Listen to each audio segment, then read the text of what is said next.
Hello everyone, আসসালামু আলাইকুম। স্বাগতম আপনাদের আমার নতুন আরেকটি ব্লগে। তো কেমন আছেন আপনারা? আশা করি সবাই ভালো আছেন। তো আমার ভিডিওটা যেখান থেকে দেখছেন, যদি ইউটিউব চ্যানেল থেকে দেখে থাকেন তাহলে চ্যানেলটা সাবস্ক্রাইব করে দিবেন, আর যদি ফেসবুক পেজ থেকে দেখে থাকেন তাহলে পেজটা ফলো দিয়ে লাইক কমেন্টস এবং শেয়ার দিয়ে পাশে থাকবেন।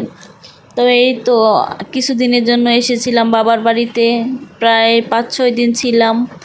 এখন যেতে হবে আবার আমার সেই আগের ঠিকানায়, মানে যেইখানে আমি থাকি আর কি। তো আমার বাবার বাড়ি হচ্ছে নরসিংদী, এটা মনে হয় আপনাদের আগের একটা ব্লগে শেয়ার করছিলাম। আর আমি থাকি নারায়ণগঞ্জে। তো বাবার বাড়িতে বেড়ানো আর কিছুদিন থাকার ইচ্ছে ছিল, কিন্তু একটু পারিবারিক সমস্যার কারণে যেতে হচ্ছে আগেই। তো যাওয়ার আগে আম্মু বলতেছে যে আহ, আমার হাজব্যান্ড তো বাসায়, তো ওর জন্য পিঠা বানিয়ে দিতে চাইতেছে। তো কিছু পিঠা বানাচ্ছে, আর তেলের পিঠা বানাচ্ছে। আমার ছেলেও তেলের পিঠাটা অনেক পছন্দ করে, সেও তেলের পিঠা খেতে চায়। এজন্য আম্মু বলতেছে যে তেলের পিঠাই বানিয়ে দেই। আর আমার কাছে মিঠা জাতীয় জিনিসগুলো তেমন ভালো লাগে না। আমি মানে যেমন চিতই পিঠা, তারপরে হচ্ছে বাপা পিঠাও মানে গুড় দিয়ে না, গুড় ছাড়া যেভাবে বানায় ওভাবে খাই আর কি। কারণ মিষ্টি জিনিসটা আমি খেতে পারি না বলতে একটু একটু খাই, তেমন একটা পছন্দ না। তো দেখেন আমার আম্মু অনেকগুলো পিঠা বানিয়ে ফেললো।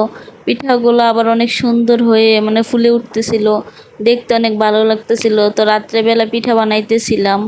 তো ওই পিঠার এই গুলাটা কীভাবে করতে হয় এটা আমি পারি না, বা বাসায় আমার ছেলে মাঝে মধ্যে পিঠা খাইতে চায়, কিন্তু ওই গুলাটার কারণে পিঠা বানাইতে পারি না। তো আমার আম্মু আমাকে দেখাই দিছে যে কিভাবে কি করতে হয়, বা প্রসেসটা আর কি। তো আমিও আম্মুর কাছ থেকে দেখে দেখি বাসায় গিয়ে ট্রাই করব পারি কি না। দেখেন পিঠাগুলা কত সুন্দর হয়ে ফুলে উঠতেছে, আর পিঠাগুলা বানাইতে অনেক ভালো লাগতেছিল। তো আম্মু বলতেছে যে নেও তুমি বানাও, দেখো পারো কি না। তারপরে আমি নিলাম, বললাম দেখি ট্রাই করি একটু পারি কি না। কারণ মেয়ে মানুষ, মেয়েদের সব কাজ শিখাই ভালো।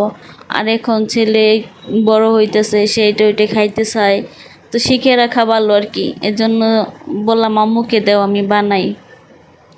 তো দিলাম কড়াইতে, দেখি কি অবস্থা, কেমন হয়, আম্মুর মতো হয় কি না।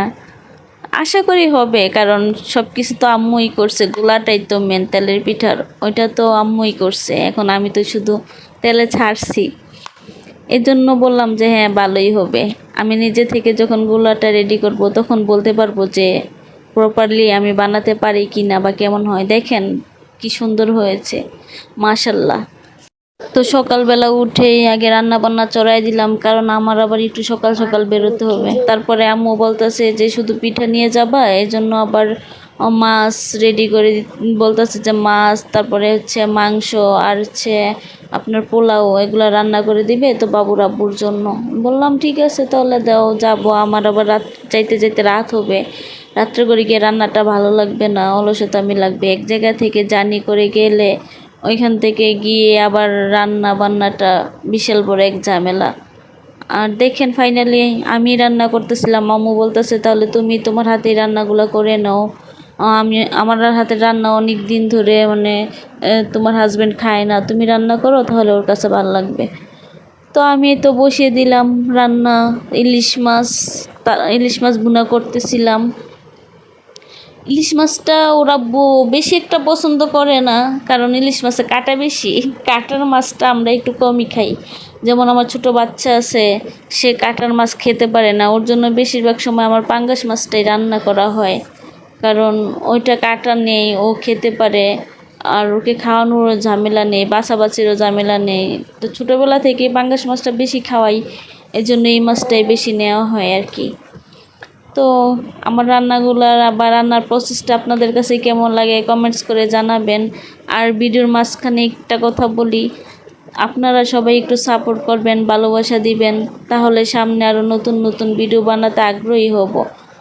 আর আমি ইউটিউবে নতুন, হয়তো আমার ভিডিও বানাতে গিয়ে অনেক ভুল ত্রুটি হতেই পারে, আপনারা একটু ক্ষমার দৃষ্টিতে দেখবেন।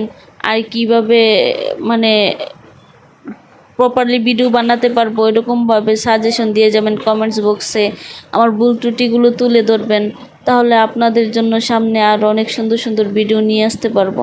এই যে দেখেন পোলাওটা চড়াইয়া দিছি, পোলাওটা আবার আমি অনেক ভালো রান্না করতে পারি। পোলাও আমি যতবারই পোলাও রান্না করি কখনোই মানে পোলাওটা নরম হয় না, একদম ঝরঝরা সুন্দর থাকে। এই জন্য আম্মু বলে তুমি রান্না করো। তারপরে এই যে দেখেন ফাইনালি বেরিয়ে পড়লাম যাওয়ার জন্য। তো মনটা ভীষণই খারাপ, কিছু করার নেই, এটাই নিয়ম, মেয়েদের জীবনটাই এরকম। তো এই তো যাচ্ছি, আম্মু সামনে আমাদের এগিয়ে নিয়ে যাচ্ছে। তো যেতে ইচ্ছে করতেছিল না, কিন্তু কিছু করার নেই, যাওয়া লাগবেই।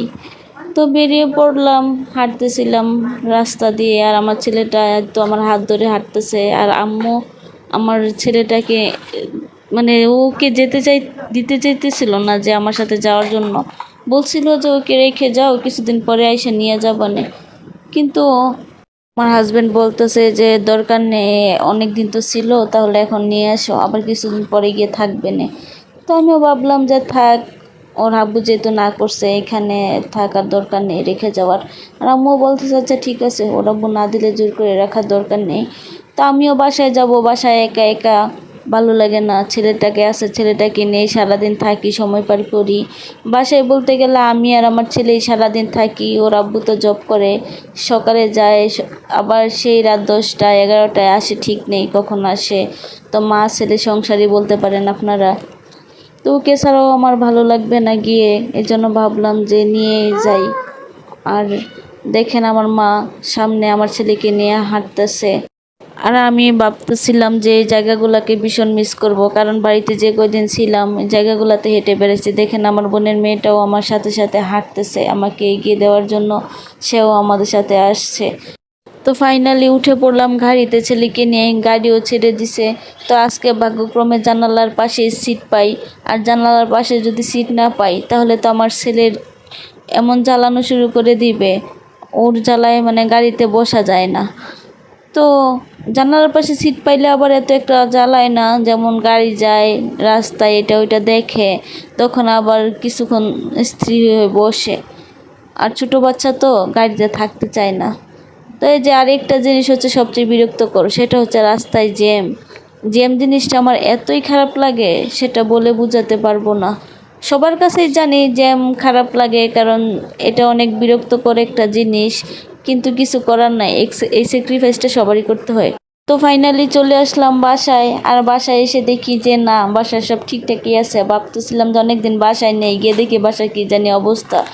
তো ভালো থাকবেন আপনারা, দেখা হবে আবার নতুন কোনো ভিডিওতে। আল্লাহ হাফেজ।